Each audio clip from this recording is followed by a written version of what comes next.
Welcome to a review on moderate sedation, also known as conscious sedation. This video will highlight some guidelines set by the Joint Commission and the American Society of Anesthesiologists on how we practice moderate sedation in the ER.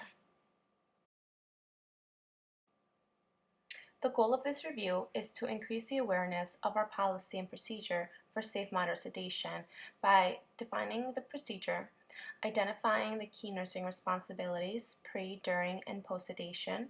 We're going to review the necessary equipment to set up for the procedure, including the use of capnography, which is new for moderate sedation, as well as the review of the common medications used, their side effects, dosing, and reversal agents. Lastly, a review on the documentation that is required to fill out for the patient's record. There are different levels of sedation. There's light sedation, followed by moderate sedation, followed by deep sedation, and then general anesthesia. During moderate sedation, a medication is used to induce depression of consciousness, where a patient can respond purposefully to verbal commands, spontaneously or with light touch. Deep sedation will require the presence of anesthesia because they won't be able to maintain their respiratory function without assistance. In moderate sedation, the patient's gag or cough reflex is not blunted as it would be in deep sedation, requiring intubation and close monitoring. So the practitioner in moderate sedation has to be able to take care of a patient that may go into deep sedation and has respiratory or cardiovascular compromise. The MD needs to be able to intubate the patient or, in worst case, be the lead in the cardiac arrest. Before the procedure starts, there are several checks that must be completed and documented. The first one is the informed consent done by the physician. This is a conversation that details the benefits for the procedure, such as the ability to perform effectively while minimizing pain, anxiety, and psychological trauma. The conversation also explains the risks, which is mostly due to the specific medication being used. This process should include specific discussion of drug options, alternatives, including local or regional anesthesia if it's appropriate for the procedure. This form is completed by the physician who is doing the procedure. The nurse is responsible for making sure that it's completed and included for the medical records, as well as making sure that the patient understands the procedure. We must be patient advocates and make sure that our patient understands everything before starting. The other check are contraindications. Although there's no absolute contraindications to moderate sedation, there are relative contraindications, such as the elderly, those with significant medical comorbidities, and patients with signs of a difficult airway. The elderly have higher rates of adverse effects, increased sensitivity to sedative drugs, and medication interactions. And patients with significant comorbidities, such as heart failure, COPD, neuromuscular disease, dehydration, and anemia also need extra caution and should follow the start low and go slow rule. A recent meal isn't a contraindication for moderate sedation because the patient will not have their protective reflexes shunted. They should be able to cough and deep breathe and maintain their airway. The next check is the timeout. This is a team check to identify the patient using two identifiers, check the correct site, and that the correct procedure will be done. This is also a form that will be filled out by the doctor prior to the procedure, but the nurse will have to document in the nursing progress record that it was done. Because you can't control what will happen once the patient is medicated, you must know how to respond if something goes wrong or if they have a reaction that's not expected to the medication. So we want to have all the necessary equipment ready. If it's noisy in the room, close the door so that you can hear things like snoring or subtle alterations in breathing. If it sounds like snoring, it's probably early airway obstruction. You want to use a chin lift and jaw thrust to help stimulate the patient and reestablish the airway, and always have oral airways ready if these maneuvers fail. The rest of the equipment to have in the room before the procedure starts are the sedation records, oxygen, nasal cannula and non-rebreather, suction setup, personal protective equipment. The patient will be placed on the monitor for frequent vital signs and cardiac monitoring. The code cart should be close by as well. If the medication you will be using has a reversal agent, bring it in as well. You don't have to draw it up into the syringe, but you will have it with you should you need it.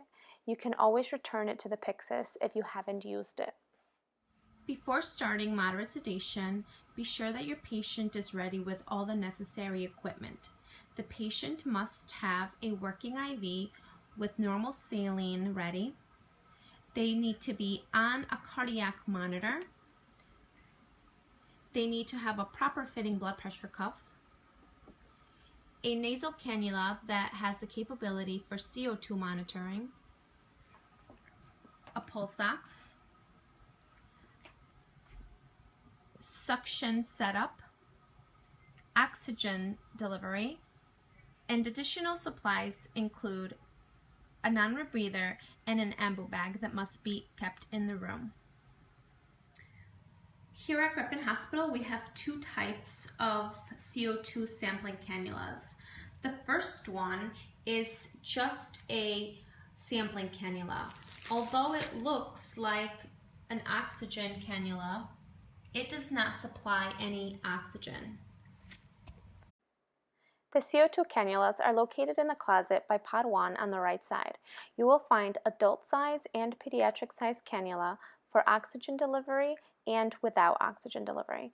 Should you run out of equipment, you can always find extra sets of cannulas in Dave's office. This mannequin is wearing the CO2 monitoring cannula. The clear side will measure the cannula and be connected to the port on the monitor, and the green side is to hook up to the oxygen port and deliver oxygen should you need it. This adapter will be needed to attach to the CO2 nasal cannula to the monitor. You can find it in room 11. Not all monitors are enabled to read CO2. Currently, our CO2 enabled rooms are room 2, 11, 17, and 19. Simply attach the yellow ports together and it will automatically start a CO2 box and waveform on the monitor screen. Before placing the CO2 cannula on the patient, you must calibrate the monitor. Place the white port into the monitor, then scroll to the CO2 option. Next, you will choose the Calibrate Sample line. Once you do this, you can put the cannula on the patient. Do not calibrate while the patient is wearing the cannula.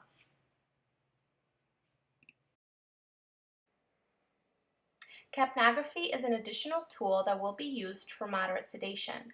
It measures ventilation. The normal levels for a healthy patient are between 35 to 45 millimeters of mercury. The waveform you should expect to see is a climb as the patient is exhaling and a sudden drop as the patient inhales. The monitor will give you a number and a waveform. Just like you would troubleshoot an inaccurate number for a pulse oximeter, you would do for capnography. The waveform should match the number on the screen. If the patient is hyperventilating, you should expect to have a CO2 level below 35 millimeters of mercury, with a waveform that starts to decrease in size. The patient is exhaling more CO2 than they should be. If the patient starts to hypoventilate, which means that they are retaining their CO2, you should expect to have a CO2 exceeding 45 millimeters of mercury with a waveform that will increase in height. Per Griffin policy, anesthesiologists are allowed to push thiopental, methotrexate, and propofol. Registered nurses can start a propofol infusion for long-term sedation, but not push propofol. Per Griffin policy, only ACLS-certified RNs can assist with moderate sedation. The medications that can be pushed by ACLS-certified nurses includes diazepam, diazolam, etomidate, morphine, Demerol, and fentanyl. Single agents are the safest form of sedation. Once there is more than one medication used, the risk for adverse effects will increase. If medication dosages are unfamiliar or seem unusual, take the time to recheck the guidelines, package inserts, or ask the supervisors. Remember that less is more. You want to start with small doses of sedating medications and give more if needed. Patients who require reversal agents of narcotics and benzodiazepines become harder to sedate as the procedure continues. Remember that narcotics and benzodiazepines have a synergistic effect, which means that you should expect respiratory depression with a combination of narcotics and benzos than with either drug alone. Distracting techniques can also work wonders. By creating an environment that is relaxing for the patient, they will require less medication. Let's review some of the common medications used for moderate sedation, starting with propofol. This is an effective medication for emergent procedures and long-term sedation in critically ill patients. This medication has a sedative and amnestic property but does not treat pain. It is also contraindicated if the patient has an egg or soybean oil allergy. The onset of propofol is quick, with only 40 seconds and lasts about 6 minutes. Propofol has no antidote, so supportive measures are taken if the patient becomes hypotensive or has respiratory depression. Propofol tends to burn during administration, so a large bore IV into the anticube is recommended. The next medication is etomidate, which is recommended for adults. It is a common medication for moderate sedation and rapid sequence intubation, but for sedation, the dose is less than that for intubation. An important benefit of etomidate is that it maintains cardiovascular stability, which means the patient is less likely to have a significant drop in blood pressure. Etomidate has no pain control properties and often is required combining this medication with a short-acting opioid, such as fentanyl. Side effects include injection site pain, so a large bore IV in the AC is recommended. The patient may also have some eye movements and skeletal muscle movements. Repeated use of this medication over time can cause adrenal suppression. The only contraindication to etomidate is hypersensitivity to the medication, but caution should be taken with pregnancy. Muscle twitching is common but well tolerated when it happens. This medication does not have a reversal agent, so supportive measures are used with adverse effects. Ketamine, also called K or Special K, is a tranquilizer often used for veterinarian purposes, but it's become a recreational drug. When used properly for procedures, it provides sedation, analgesia, and amnesia. It does not have a reversal agent, so supportive measures are necessary. Because of its rapid onset, relatively short duration of action, and excellent sedative and analgesic properties, it's often used for brief, painful procedures, such as a fraction reduction or a lac repair. It has a quick onset and short duration. If the patient is nauseous, you can pre-treat with Zofran. Midazolam is a benzodiazepine used for mild sedation and amnesia, but has no analgesic properties. It has an onset of 2 to 5 minutes and lasts about 30 to 60 minutes.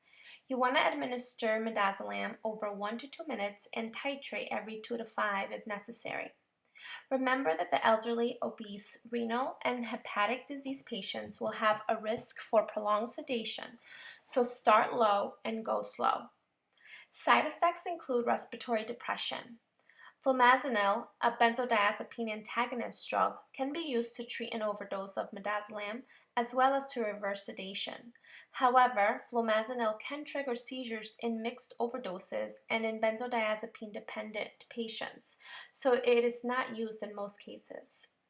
This medication is often combined with fentanyl.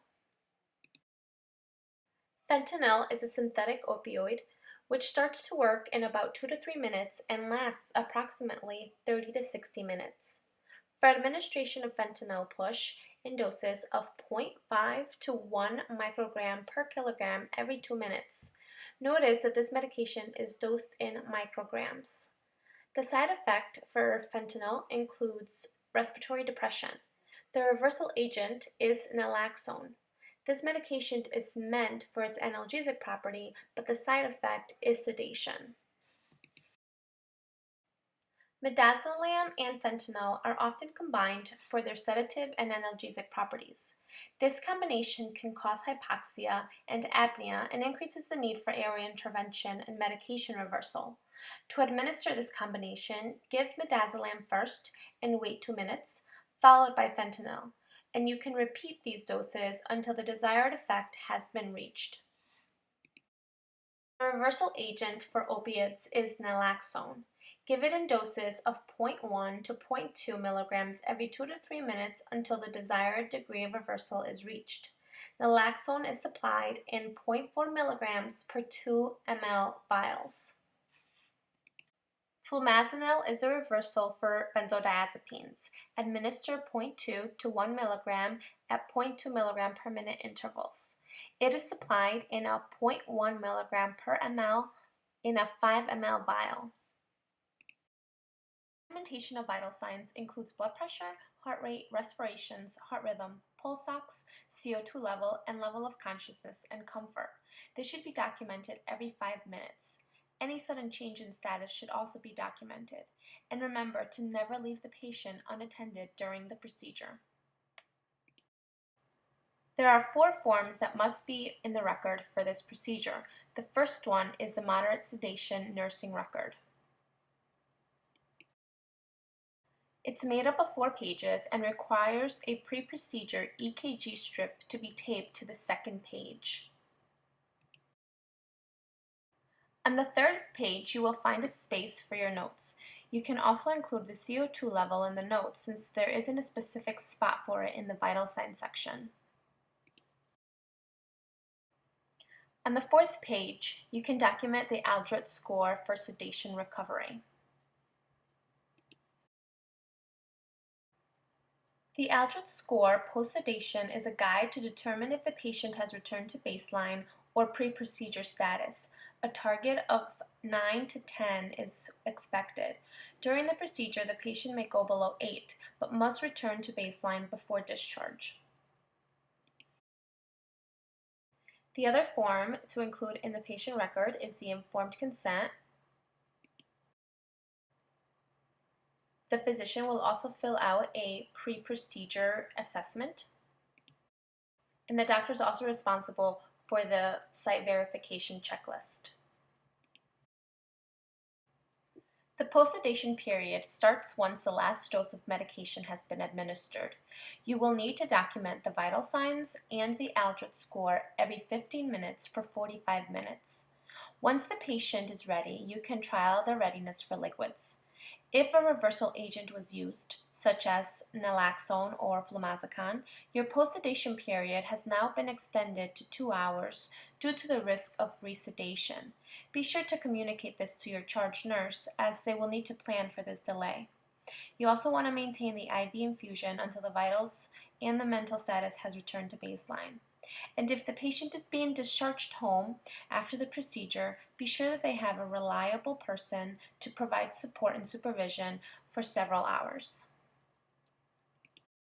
Let's review the medications. Notice that propofol, etomidate, and ketamine have a quick onset and a short duration, but do not have a reversal agent, where midazolam and fentanyl have longer onsets and longer durations, but do have a reversal agent. To receive credit for review on moderate sedation, you can email me back your answers to jmunoz@griffinhealth.org. If you have any questions or concerns about the information in this review, please let me know. Thank you for taking the time to review moderate sedation. If you would like to read more about moderate sedation, you can do so on Limpicot's nursing procedures, which is found in our hospital intranet, or you can go to UpToDate for the latest medical information.